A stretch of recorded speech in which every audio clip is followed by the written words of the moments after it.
It's great to be in the SEC. Welcome back to the SEC Recap Podcast. I am your host, Ben Warren, and this is episode 6 of our 2026 SEC Team Preview Series. We are working through all 16 teams in the SEC based on projections from my SEC Precap model. We started at the very bottom of the pecking order in the SEC, the preseason board with Mississippi State, went through Arkansas, Kentucky, just hit Vanderbilt. And today we reached the team sitting at number 12 in expected wins in the Precap model. That is the South Carolina Gamecocks. Now, this is the first team in the countdown with a very clear bowl baseline, but super legitimate top half upside. And I do mean upside. South Carolina has a proven quarterback in LaNorris Sellers, explosive receiver Nyck Harbor, and an All-American edge rusher in Stewart. It's a great returning combo. But the Gamecocks also went 4-8 in 2025, replaced much of the offensive staff, rebuilt the line through portal additions, and they face a 9-game SEC schedule that gets substantially harder after the October bye. The question is whether the talent that they have can produce enough consistency to turn a 6-6 projection into something more. So the Precap model projects South Carolina to finish at 6-6 in 2026, but I add an asterisk to that the upside could be much, much higher, and we're going to break all of that down on the episode here today. Expected wins comes in slightly higher at 6.2.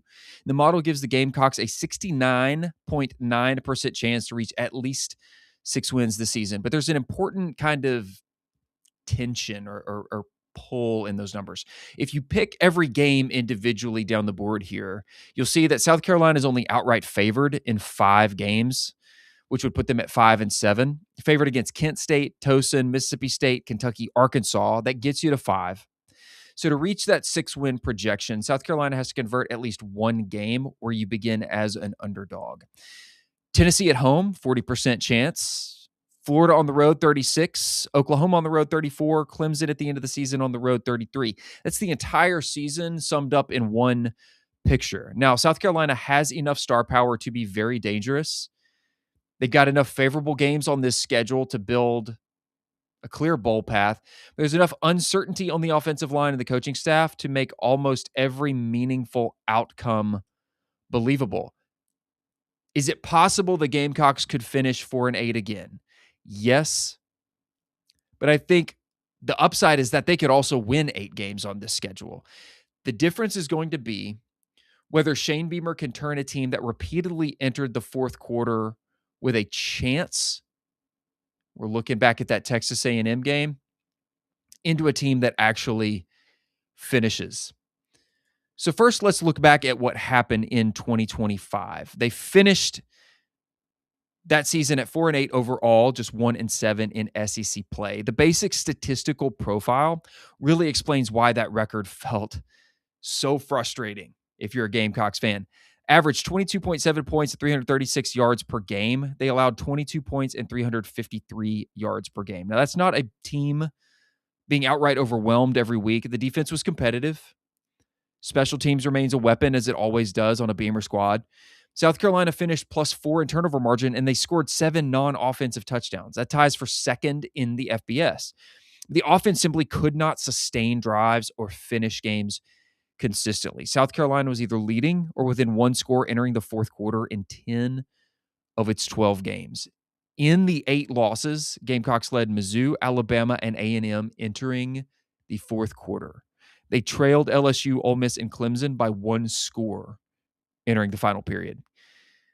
Even the 2 ugliest losses on the schedule, 31-7 against Vandy, 26-7 against Oklahoma, those are still 1-score games at the half. So South Carolina was rarely non-competitive. It repeatedly reached the point where 1 drive, 1 protection breakdown, 1 defensive stop could totally swing the result. But too often, things just went the other way. One high point, that 35-13 win over Kentucky, late season performance at Texas A&M also showed what the offense could look like when those explosives were there. South Carolina scored 30 points, generated multiple long touchdowns, and came within 1 point of beating the number 3 team on the road. The offense just never found that level consistently. So the 2025 thesis is quite simple here. Defense and special teams kept South Carolina alive last year. Offensive inconsistency buried your season. So as we project into 2026, both the model's takes and my takes, let's break down that projection snapshot. The most likely projection is 6-6. The 80% margin range runs from 4 wins to 8. Well, you sure would prefer to have 8, right? If you're a South Carolina fan. A 4-win floor means the rebuild fails to solve the protection problems. Maybe they drop a favored game. You miss all those underdog opportunities. But that 8-win ceiling means that you hold serve on those 5 you're favored in. You get late 2024 form LaNorris Sellers, and you win 3 of those swing games. Maybe it's Tennessee, Florida, Oklahoma. But the middle of those outcomes is 6 wins. And that's why the difference between the projected record and the game-by-game picks matters. The strict picks produces the 5-7 record because South Carolina is only favored in 5 games. So expected wins do something different. Expected wins add the win probabilities across the entire schedule. So a 40% chance against Tennessee, 36% chance at Florida, 34% at Oklahoma, 33% at Clemson, so on, collectively contain more than one expected win. So the model doesn't know which upset South Carolina is going to get. It does think, though, and I think it is going to get at least 1, possibly 2. And if a lot of things go your way, potentially 3. It expects the Gamecocks to get one of them often enough that the full season baseline lands above 6 wins. So how are we going to get to 6 wins? Before I break that down, first of all, I want to thank you for being here on the YouTube channel. If you're not already, please like and subscribe. Like the video, subscribe to the channel so you don't miss any of these 16-team preseason previews, breaking down the full schedule, wins, losses, making all the predictions. And also while you're here, make sure you check out the Bonfire store, bonfire.com/store/SEC recap for all of my Saturdays and other merch. Got something on there for every team. Make sure you check that out.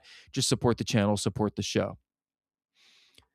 All right, the path to 6 wins begins with 5 games South Carolina should bank. Kent State, Towson, however you say it, Mississippi State at home, Kentucky at home, and Arkansas on the road. Those games create the foundation. You can't really drop one of those and expect the difficult back half of the season to save you or to rescue yourself in the back half of the season. So if those 5 wins are secured, the assignment becomes very manageable. Get one more. Just one more. The cleanest opportunity, I think, is probably going to be Tennessee at home. Even if South Carolina is an underdog in that game, they've played Tennessee very competitively, have a great record over the last 4 seasons there in Willie B.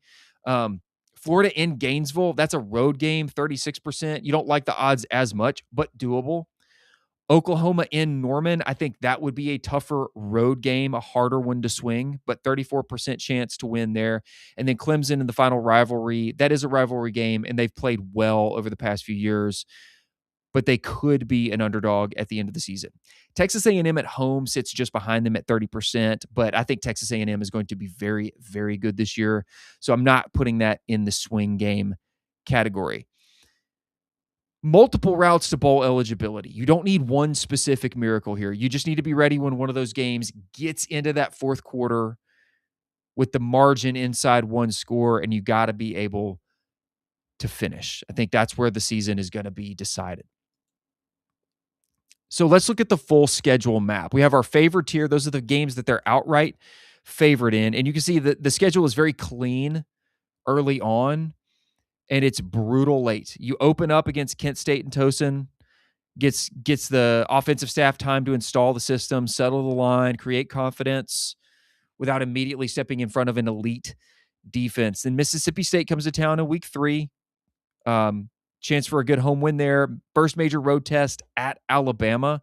They will be underdogs there. I'm not expecting South Carolina to win that game, but the good news is you don't need to. You just need to show up and play confidently and then let some of that momentum carry you into some of these swing games. Kentucky follows at home, going to be a strong favorite there. And then the first true swing game at Florida. A win against the Florida Gators in Gainesville puts South Carolina ahead of the 6-win pace before the bye week. A loss, I don't want to say it destroys the season, but it definitely just increases pressure on the back half. After the October 17th bye, the difficulty jumps. You got Tennessee coming to town to Williams-Brice. Then you travel to Oklahoma. You host A&M. You go to Arkansas. Then you host Georgia, and you close at Clemson. That's a tough stretch. 6 consecutive games against teams with potential playoff-level talent. Maybe not Arkansas. You could even argue Tennessee or Oklahoma, but definitely A&M, Georgia, possibly Clemson, right? And a difficult road environment or a rivalry component. So Oklahoma, A&M, Georgia all made the playoff in 2025. That's why I think Tennessee is an important pivot game. They get them at home. It follows the bye. You're the highest probability underdog. Could even be the favorite by the time we get to that point. We'll have to see. Again, this is all preseason projections. But it begins the stretch that will define whether South Carolina is fighting to qualify for a bowl game or you're trying to climb toward that 7-8 win point. Let's break down the 4 swing games even further. These are the games that I'm isolating that I think most directly control the projection of what separates you from a 6-win season and an 8-win season. Number 1 is Tennessee at home. Projected margin right now, I have Tennessee by 4. Again, all of this could change dramatically, y'all. So don't read too much into these numbers. This is South Carolina's best home toss-up. They'll have 2 weeks to prepare. And a win gives you the most direct route to the 6th victory. Number 2, Florida on the road. 36% chance to win there with a projected margin of minus 5.7. This one comes right before the bye, but it can change the real shape of the first half of the season. If you win there, you have that opportunity to build beyond your baseline. Number 3, Oklahoma on the road. 34% win probability there. Projected margin 6.3, minus 6.3. That's going to be a difficult environment in Norman, but South Carolina's pass rush, special teams, explosive play capabilities can change a game. So that could be one of those weird ones where special teams and defense kind of wins you the day. Number 4 is Clemson, rivalry game. Projected margin of minus 6.8. We don't ignore team quality in rivalry games, but they do introduce some unusual volatility when we're doing predictive analytics. South Carolina has won in Clemson under Shane Beamer before. If for whatever reason they're still not bowl eligible, or if a 7th or 8th win is available, the Palmetto Bowl potentially becomes that season-defining moment, that game, season-defining game for you. The kind of the important takeaway here is that South Carolina doesn't just have like 1 or 2 swing games. You really have a cluster. And so it gives you great upside, but it places enormous value on your competence in your late game execution. So to competently or confidently get there, here are my keys. First key is turning offensive line experience into actual protection. They rebuilt the line with 8 upperclassmen transfers. It is going to be one of the most experienced offensive lines in terms of some total experience, but not necessary collective, cohesive playing together for South Carolina experience. Now, it only matters if this can affect or change the offense. Sellers needs clean pockets. Run game has to avoid obvious passing downs, and explosive plays cannot get you out of every situation. You can't ask explosive plays to bail you out, okay? Key number 2, finishing the 4th quarter.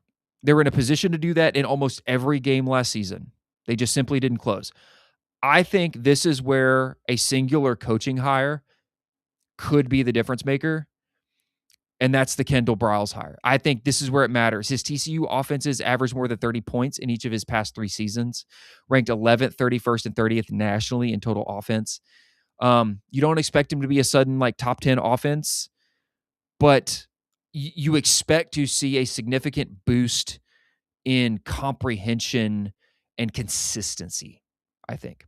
Third key is preserving the Gamecock edge, both defense and special teams. Since Beamer and Clayton White arrived, South Carolina has produced 110 takeaways. That's the most in the SEC. They've blocked 17 kicks. Those stolen possessions have really been part of Beamer and the Gamecocks' identity. But with only one returning starter on the defensive line, you just can't assume that that identity automatically carries over. I think Dylan Stewart's still got to be a monster to lead the front. If the offense improves while the defense and special teams can remain disruptive, I think 6-6 becomes your floor rather than the goal that you're constantly working toward. So let's talk about some of these key players. Everything's going to begin with this guy, LaNorris Sellers. He enters 2026 as a redshirt junior, 24 career starts, 63.4% of his career passes completed, 33 touchdowns, rushed for nearly 1,000 yards. He was a little uneven in 2025, but I think with the Briles system, they're going to bring a lot more tempo, which will suit him very well, a lot more quarterback movement, which he's purpose-built for. More conflict for linebackers, more opportunity to create easy throws off of their run game. I think that's what Briles is going to try to do, especially with an experienced quarterback like Sellers. You got to get it working quick. This is the third OC that they've had in 3 seasons. So another slow walked installation is just going to waste, I think, the strongest part of the roster in the easiest part of the year, which is the first half. Another offensive piece I like is Nyck Harbor. He's the clearest matchup weapon that I see on the roster. Senior season, 6'5", 239 pounds, world-class speed. Everybody knows that. In 25, he caught 30 passes for 618 yards, 6 touchdowns. He averaged 20.6 yards per reception and scored on 5 catches of at least 47 yards. If defenses have to tilt their coverage toward Harbor, Briles is going to have great opportunities to create easy access throws, crossovers, and some run-pass conflicts elsewhere. They just need his explosiveness to continue. Harbor's, that is. They need his explosiveness to kind of change what defenses have to adjust for. And then you need the rest of your offense just to be able to punish those adjustments after they're made. On the defensive side, got to mention this guy, Dylan Stewart. He's your defensive centerpiece. Second team All-SEC in 2025 after leading the Gamecocks with 12 tackles for loss and adding 4.5 sacks. He's coming into the year as a Walter Camp preseason first team All-American. Defense is going to be a little less experienced overall, but I don't think the defense is going to need to carry the entire team, especially if the offense is way more consistent, which I expect them to be. I expect the defense to still try to be disruptive, to hold opponents near low 20s. You know, it's going to give them the best opportunity to win, especially in those swing games. This is Beamer's 6th season, right? A lot of people didn't think he'd last this long. There were a lot of folks who thought he'd be out, but he's stuck it through. And, they seem to have like a couple steps forward, a step back, couple steps forward, step back. I think 2026 might be a little bit of a pressure season. The 2024 team created playoff expectations. They were just short, but the expectations were there. And then the 2025 team fell to 4-8. Now, he did what he needed to do, replace the offensive coordinator, offensive line coach, running backs coach, special teams coordinator. You add 25 transfers. It's a huge attempt to correct the specific reasons that last season kind of slid out from under you. You still got a lot of high-end players on the roster. Bowl eligibility is a reasonable expectation, not unrealistic at all. So my evaluation is very straightforward. Can Beamer and his staff in his 6th season start to turn this star power on their roster into wins? And can they finish the games close enough to make 6 wins your baseline? Again, we're talking about what is the floor. You want the floor to be 6-6. And you want that 8-win upside to be more attainable, more expected season to season. So coming back to the models takes, the floor, we're talking in absolute terms, the floor is 4-8, okay? Really, I think you could argue that the floor is 5-7, but we'll say for absolute terms, the floor is 4-8. This is if the line is unstable, you drop one of those 5 games you're favored in, and then you fail to close those swing opportunities. The projection most likely is 6-6, 4-5 in the SEC. 6-6 overall, 4-5 in the SEC. That means you hold serve against Kent State, Tulsa, Mississippi State, Kentucky, Arkansas. Then you get one from Tennessee, Florida, Oklahoma, Clemson, that group. Your ceiling, and this is where the upside, if things go right and it all comes together in that Briles offense, I think the Gamecocks could be looking at an 8-4 season. So that requires Sellers to thrive in the new system, the transfer offensive line to become a real strength. The defense sort of reloads around Dylan Stewart. You need to get 3 of those swing game opportunities to get there. It's not the most likely, but it's highly credible. I really believe it's highly credible. The model gives South Carolina about an 18.6% chance to reach 8 wins. So that's where things stand. Folks, thank you again for being here. My final pre-cap verdict for South Carolina is going to be 6-6 overall. And if you're concerned that's too low, let me know. The great thing about SEC football is we get to see it all shake out over the course of the season. And I got them finishing 4-5 in the SEC. The defining game is going to be Tennessee. Biggest upside variable is the combination of LaNorris Sellers, the offensive line, and the Briles offense. Protect Sellers, create enough easy offense to complement your explosive plays, finish the fourth quarter. Do those things, and I think South Carolina can climb well above expectations. But if you fail to do those, another 4 or 5 win season is certainly possible.